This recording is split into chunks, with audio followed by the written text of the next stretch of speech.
Çocukluk çağlarında bana garip bir hal gelmişti. Gece hiç uyumuyor, sabahtan akşama kadar ağzıma bir lokma koymuyordum. Üstelik ne uykusuzluk çekiyordum ne de açlık. Sanki gizli bir el beni güçlü bir halde ayakta tutuyordu. Annem sıcak tandır ekmeği, yağlama, haşlanmış et ve tatlı getiriyordu. Ağzıma bir lokma aldığımda gerisin geriye çıkarıyordum. Günlerce açlık hissetmeden yemek yemediğim, su içmediğim oluyordu. Yaşıtlarım oyun oynarken ben bir ağacın altında güneş doğduktan batana kadar oturuyordum. Babamın dediğine göre görülmeyen varlıklarla sayıklama halinde konuşuyormuşum. Benim bile anlamakta zorlandığım bu halimi kimseler de anlayamadı. Babam bile ne olduğunu bilmiyordu. Bana diyordu ki, "Sen deli değilsin. Bilmem ki bu gidişin sebebi ne? Sen de bu yola gitmek için gerekli olan ne terbiye, ne riyazet var, ne de başka bir şey. Annen ve teyzen senin bu haline üzülüyorlar.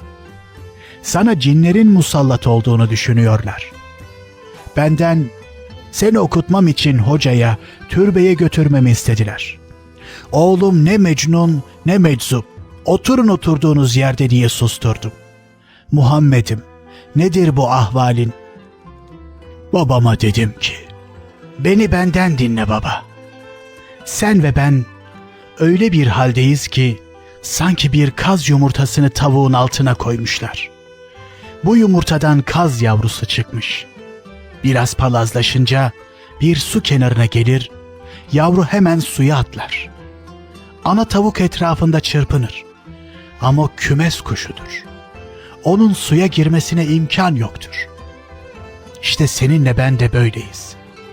Ey babacığım, ben kendimi yüzdürecek bir deniz görüyorum. Benim yurdum o denizdir. Halim de deniz kuşunun hali gibidir. Eğer sen benden isen gel. Lakin ben bu derya içinde senden değilim. Git, kümes kuşlarına karış." Yaşımdan beklenmeyecek derinlikteki bu sözlerim babamı tedirgin etmiş ve babam bana şöyle demişti: "Dosta böyle yaparsan düşmana ne yaparsın sen evladım?"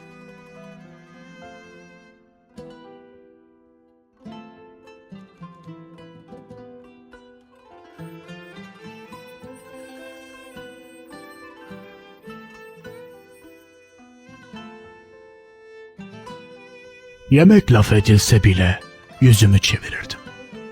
Bazen de bana verilen yiyeceği kibarlık olsun diye cebimde saklar, sokakta oynayanlara verirdim. Bendeki bu nazlanma babamdan dolayıydı. Mesela bir gün kedi sütü döktü ve tası kırdı. Babam yanımda kediye bir şey demedi ve bana kızmadı. Sadece gülerek, "Yine ne yaptın, hayırdır? Böyle yapmasaydın ya bana, ya annene ya da sana bir şey olurdu.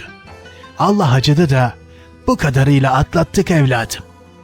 Çocukluğumda benim iştahımı kaçıran işte bu söz olmuştur.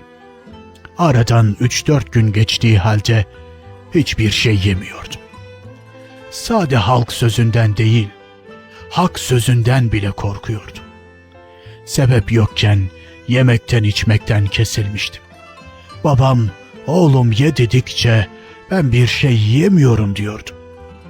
Artık zayıflıyordum. Kuvvetim o dereceye varmıştı ki istesem pencereden kuş gibi dışarı uçacaktım. Benden dolayı bunda keramet var ama sana açıklamak istemiyor dediler. Sırlardan bahseden bir meczup vardı. Onu sınamak için eve kapatırlardı. Fakat o yine de dışarı çıkardı. Bir gün babam bana darılmıştı. Tam bu sırada o meczup geldi ve yumruklarını havaya kaldırarak babama ikazda bulundu. Beni işaret ederek meczup şöyle dedi: "Yoksa bu çocukla mı uğraşıyorsun? Seni kaldırıp Şu akan suya atarım Ali. Tur Gölü'ne doğru akan bu nehir bir fili götürecek güçteydi. Sonra meczup bana dönerek hoşça kal dedi ve bana saygıyla eğilip selam verdikten sonra uzaklaşıp gitti.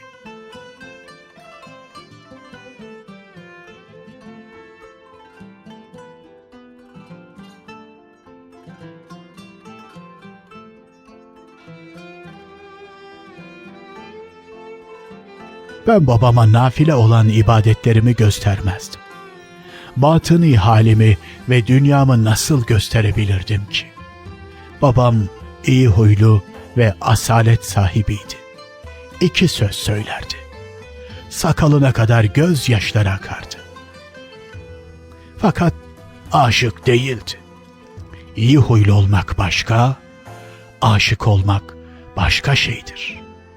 Tebriz'de kimsenin bensiz ölmesine izin vermezdim. Birinin ölüm döşeğinde olduğunu duysam hemen yanına giderdim. Birkaç saatliğine ortalıktan kaybolsam annemler anlardı. Ölen biri varsa oraya bakın, muhakkak orada olmalı derlerdi. Bu yolculuğu izlemeyi çok severdim. Ölmeden önce ölmek için ölümü canlı seyretmek lazım. O nedenle kimi geceler mahallemizdeki caminin gasilhanesindeki tabutun kapağını açar, içine yatar ve sabaha kadar ölümün kokusunu burnuma çekerdim. Hiçbir zaman yün, pamuk türünden yataklarda uyumadım. Ya sert bir taht üzerinde, ya bir kaya başında, yahut bir ağacın altında, bir tabutun içinde sabahlardım. Han veya kervansaraylara gittiğimde de odadaki acem halılarını, dokuma kilimleri toplar, dürer, bir kenara dayar, hasır üzerinde uyurdum. Uykum en fazla günde 4 saati geçmezdi. Bunu da birer saatlik fasılalarla yapardım. Ömrümde teheccüd namazını kılmadığım hiçbir geceyi hatırlamıyorum.